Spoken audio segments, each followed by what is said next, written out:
I have a brain science reality fact for you. Your brain is a pattern and association machine. If you regularly work, scroll, or stress in bed, your brain can learn bed equals awake and alert. So when you lie down, it's easier to slip into planning mode instead of sleep mode.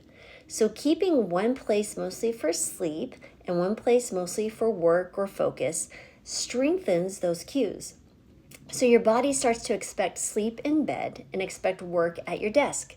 Now, it's not a magic switch, but the conditioning effect is very real and surprisingly really strong. So remember this: your surroundings train you.